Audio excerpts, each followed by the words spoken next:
आपल्यासोबत ठाकरे गटाचे जिल्हा प्रमुख विक्रांत भास्कर जाधव आहे, त्याची बातचीत करणार आहे. कारण आदित्य ठाकरेंचा दौरा आहे, हा कोकण दौरा आहे आणि ते खेडमध्ये MIDCला भेट देणार आहेत आणि उद्योग जगताची माहिती घेणार आहेत, उद्योजकांची चर्चा करणार आहेत. या विक्रांत जाधव यांच्याशी बातचीत करतोय. दादा, TVN मध्ये आपलं स्वागत आहे. आणि कसा दौरा राहणार आहे हा? सन्मान्य युवासेना प्रमुख आदित्यसाहेब ठाकरे हे आज आमच्या लोटे MIDC मध्ये झालेल्या रस्त्यांची दुरवस्था आणि अन्य काही समस्या ज्या उद्योजकांना भेडसावतात त्या सगळ्या संदर्भाची पाहणी करण्याकरता आणि त्याचबरोबर उद्योजकांशी चर्चा करण्याकरता म्हणून, ग्रामस्थांशी चर्चा करण्याकरता म्हणून आज एका ठिकाणी लोटे MIDC मध्ये येत आहेत. संध्याकाळी 4 वाजता 4-4:30च्या दरम्यान त्यांचं त्या ठिकाणी आगमन होईल आणि मग रस्त्याची वगैरे पाहणी करून उद्योग भवन येथे आम्ही सर्वजण उद्योजकांची चर्चा करणार आहोत. मागील काही दिवसांपासून उद्योग संकटात असल्याच्या बातम्या होत्या. पाण्याच्या अभावी उद्योग बंद पडत होते. काही उद्योग हे गुजरातला जाण्याच्या तयारीत असल्याच्या काही बातम्या येत आहेत. या संदर्भात या भेटीकडे काही चर्चा होण्याची शक्यता आहे उद्योजकांची? या सगळ्या संदर्भात नक्कीच चर्चा होईल. कसं आहे, आपण एक एक व्यवसाय वाढवतोय, MIDC वाढवतोय, परंतु त्याच्यासाठीचे जे प्रोव्हिजन्स आहेत त्याच्याकडे कोणाचं लक्ष नाहीये. याकडे देखील लक्ष दिलं पाहिजे. आज कित्येक वर्ष ही MIDC 35 वर्षात इथे आहे. 35 वर्षात कधीही पाण्याअभावी ही MIDC बंद पडलेली नाही. आपण प्लॉट वाढवतो, आपण नवीन नवीन उद्योग इथं आणतो, याचा प्रयत्न करतो, परंतु हे सगळं करत असताना पाण्याची पण व्यवस्था करायला पाहिजे. हे इथल्या ज्यांच्या हातामध्ये MIDC आहे त्यांनी पुरेपूर दुर्लक्ष केलं आणि त्याच्यामुळे 35 वर्षामध्ये पहिल्यांदाच आज या ठिकाणी पाण्याअभावी ही MIDC बंद पडली. त्याचबरोबर इथले स्थानिक आमदार भास्कर जाधव साहेब यांनी ज्यावेळेस ही शक्यता ज्यावेळेस लक्षात आली की आता पाण्याअभावी हे सगळं बंद पडणार आहे, भविष्यामध्ये ही अशी काही अडचण येऊ नये याकरता जिल्ह्याचे जिल्हाधिकारी यांच्याशी त्यांनी ताबडतोब चर्चा केली आणि जे शेलारवाडीचं इथलं जवळचं धरण आहे ते जवळचं धरण भविष्यामध्ये हा बॅकअप प्लॅन आपल्यासाठी असला पाहिजे. कारण आजही या MIDCला जे पाणी येतं ते वाशिष्ठी नदीतलं येतं. कोयनेच्या जे विद्युत प्रकल्प आहे त्याचं जे पाणी येतं ते वाशिष्ठीतनं उचलून इथपर्यंत पोच केलं जातं आणि त्यामुळे इथं भविष्यात बॅकअप प्लॅन असला पाहिजे. कोकोकोलासारखी एक मोठी कंपनी इथं आली ज्याला मोठ्या प्रमाणात पाणी लागेल आणि म्हणून अन्यही कंपन्या आहेत, कोकोकोला हे नाव घेतलं आणि म्हणून शेलारवाडीच्या धरणाचा विचार आदरणीय आमदार भास्कर जाधव साहेबांनी त्यावेळेस करायला सांगितला. त्या संदर्भामध्ये चर्चा पाठपुरावा सुरू आहे. पण मला सांगायला पाहिजे की सन्मान्य आदित्य साहेब हे मंत्री असताना आठवून बघा, ज्यावेळेस दावोसला गेले त्यावेळेस त्यांनी दावोसमध्ये जाऊन एक प्रभावीपणे भाषण केलं आणि तिथले जे उद्योगपती येतात, तिथे जे उद्योग येतात त्यांना आपल्या महाराष्ट्रामध्ये वळवण्यासाठी त्यांच्या मोठा मोलाचा वाटा आहे. ते आपल्याला विसरून चालणार नाही. आणि म्हणून ज्या वेळेस वेदांत फॉक्सकॉन असेल, टाटा एअरबस असेल किंवा तो बल ड्रग पार्क असेल, हे ज्यावेळेस महाराष्ट्रातनं गुजरातला प्रोजेक्ट गेले त्यावेळेस सर्वात पहिला आवाजनी प्रभावीपणे आणि आक्रमकपणे या विषयाची मांडणी आणि त्या वस्तुस्थिती जर कोणी मांडली असेल तर ते सन्मान्य आदित्य साहेबांनी मांडले. आणि त्यामुळे ह्या ज्या काही अडचणी आपण म्हटलात की इथे आहेत, उद्योग बाहेर महाराष्ट्राचे जात आहेत, त्या संदर्भामध्ये निश्चितपणाने आदित्य साहेब सर्वांची चर्चा करतील. आज शिवसैनिकांमध्ये किती उत्साह आहे? कारण खूप दिवसानंतर हा आदित्य ठाकरेंचा दौरा आहे. बघा, आमचे शेवटी नेते येत आहेत आणि त्याच्यामुळे शिवसैनिकांमध्ये आनंद उत्साह असणं हे निश्चितपणाने आहेच, तो मोठ्या प्रमाणामध्ये. परंतु त्याहीपेक्षा आमचे विचार ऐकायला त्या ठिकाणी आमचे युवासेना प्रमुख, आमचे शिवसेना नेते, आमचे आमदार त्या ठिकाणी येत आहेत. त्या संदर्भातला निश्चितपणाने शिवसैनिकांपेक्षा सर्वसामान्य ग्रामस्थांमध्ये आनंद आहे.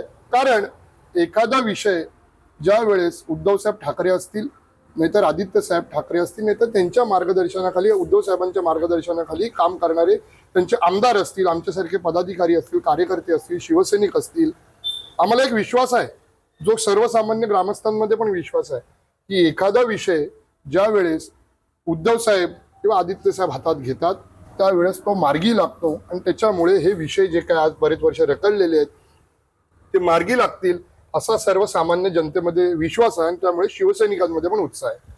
कोकणच्या विकासामध्ये औद्योगिक क्रांतीची मदार ह्या MIDC वरती आहे. असं असताना कंपनी व्यवस्थापनांना सगळे कारखाने बंद ठेवण्याची वेळ येते कंपनी पाण्याच्या अभावामुळे. ह्या लॉसकडे कसं बघताय आणि ह्या नियोजनाकडे कसं बघताय? सरकारनं कशा पद्धतीने हा विषय हँडल करायला पाहिजे होता? सरकार हा विषय व्यवस्थित हँडल करू शकली असती. नाही अशातला भाग नाही, करू शकतो. पण मला एक सांगा की ज्यांना पक्ष फोडण्यापासून, पक्षातले आमदार खासदार चोरण्यापासून वेळच भेटत नाही, ते जनतेकडे काय बघणार आणि त्या व्यवसायांकडे काय बघणार, त्या उद्योगपतींकडे आणि त्या उद्योगांकडे काय ही लोक बघणार. एक लक्षात घ्या, आज आदित्य साहेब येत आहेत आणि आज आदित्य साहेब येतात. मी एका पेपरला वृत्तपत्रामध्ये बातमी वाचली, त्या बातमीमध्ये आज लिहिलं होतं पहिल्याच पानावरती आदित्य साहेब येतात याची बातमी आहे, आणि त्याच पानावरती दुसरी बातमी आहे की आज या रत्नागिरी जिल्ह्याला D+ हा जो एक दर्जा असतो ज्याच्यामधनं आपल्याला सबसिडी किती टक्के मिळेल हे कळतं, तो D+ दर्जा मिळाला. वास्तविक 2019लाच एक GR निघाला आणि त्या GRच्या माध्यमातून आणि त्या बातमीमध्ये असं लिहिलंय की त्या ठिकाणी उद्योग मंत्र्यांचा हा मास्टर स्ट्रोक गेम चेंजर ठरणार आहे आणि म्हणून जिल्ह्याला मोठी त्या ठिकाणी आर्थिक हातभार लागेल किंवा जिल्ह्याला उद्योगामध्ये पुढे जाण्याला मदत होईल. पण मला आपल्याला सांगितलं पाहिजे 2019लाच एक GR निघाला, त्या GR नुसार D+ मध्ये जी कुठली कंपनी किंवा MIDC आहे, कंपनी म्हणण्यापेक्षा MIDC येते, त्यांना 60% सबसिडी मिळते. पण 19च्या GR नुसार वर्धा असेल, आणखी 2-3 आणि सिंधुदुर्ग आणि रत्नागिरी हे अशा 3-4-5 जिल्हे जे आहेत ते ऑलरेडी D+च्या पुढे 80% सबसिडी मिळवण्याकरता पात्र झालेले आहेत, कारण तो GR मध्ये त्यांचा उल्लेख आलाय. आणि त्यामुळे आज आदित्य साहेब येत आहेत, त्यामुळे काही लोकांना ही बातमी द्यायचं सुचलं. परंतु हे असे उद्योग, हे असे राजकारण करण्यापेक्षा उद्योगपतींकडे, उद्योगांकडे, MIDCकडे, त्यांच्या सोयी सुविधांकडे जर लक्ष दिलं असतं तर मे महिन्यामध्ये जी परिस्थिती उद्भवली ती उद्भवली नसती. उद्योजक एवढ्या मोठ्या संकटात असतात, स्पष्ट बोलायला उद्योजक घाबरत आहेत, दडपशाही वाटते थोडीशी किंवा दडपण वाटतं त्यांच्या मनावर काही. बघा, ही केमिकल इंडस्ट्री आहे, इथे कोण घाबरते, कोण बोलायला घाबरेल हे मी तर काही सांगू शकत नाही. प्रत्येक जण कदाचित आदित्य साहेब आल्यावरती आपापल्या परीने आपापली व्यथा त्या ठिकाणी मांडेल. परंतु मला असं वाटतं की या दौऱ्याकडे राजकीय दृष्ट्या कोणी बघू नये, कुणीच बघू नये. आदित्य साहेब हिंजवडीला गेले, आदित्य साहेब चाकणला गेले, आदित्य साहेब आज लोट्यामध्ये येता येता ते ह्या संपूर्ण जो माणगाव बायपास असेल, इंदापूर बायपास असेल, जे काही नागोटण्यामध्ये ब्रिज चालू होऊन तो 2 दिवसात पडला, म्हणजे कोसळला आणि तो बंद आहे आज, त्या सगळ्याची पाहणी करत येतात. त्या सगळ्याकडे कुणी राजकीय दृष्ट्या बघू नये. एका बाजूला तिकडे इराणचं आणि इस्रायलचं युद्ध चालू आहे, त्यामुळे जवळपास त्या ठिकाणी जी ह्याची लॉबी आहे आमच्या म्हणजे साऊथ ईस्ट आपली ह्याची गल्फ कंट्रीजची, ती जवळपास ती ठप्प आहे.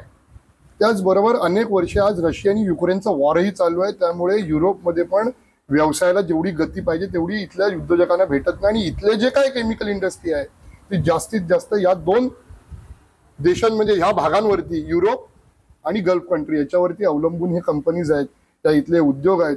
आणि त्याच्यामुळे एका बाजूला पाण्याचं संकट, एका बाजूला हे युद्धाचं संकटामुळे त्यांचे माल, त्यांचा जो काही इथं तयार होणारा उत्पादन आहे ते जायला जी काही अडचण येते ती अडचण. एका बाजूला हे रस्ते इतके खराब झालेत त्यामुळे गाड्यावाले पण गाड्या घालायला थोडेफार मागं पुढे बघतात. तर सगळ्या अडचणीमध्ये आजचा दौरा कुणी राजकीय दृष्ट्या बघू नये. मी मगाशी म्हटल्याप्रमाणे पेपरच्या बातमीतनं तो राजकीय दृष्ट्याच बघितला जातोय. एवढे दिवस D+च्या पुढे जाऊन आपली इंडस्ट्री, आपला जिल्हा पुढे आहे D+च्या 80% आपण पात्र झालोय. पण आज D+ची बातमी आदित्य साहेब पुढे येतात म्हणून राजकीय दृष्ट्या दौऱ्याकडे बघण्यापेक्षा या उद्योगांना आणि हे उद्योग करणाऱ्या यांच्या मालकांना आज कुठेतरी आधार देण्याची गरज आहे, धीर देण्याची गरज आहे. कारण एका बाजूला यांच्या ह्या अडचणी आहेतच, दुसऱ्या बाजूला इथल्या भौगोलिक अडचणी आहेतच, त्याच्यातनं धीर देऊन त्यांना वाट काढून दिली पाहिजे असं मला आजच्या निमित्ताने वाटतं. कृष्णकांत साळगावकर, युनियन मराठी, खेड, रत्नागिरी.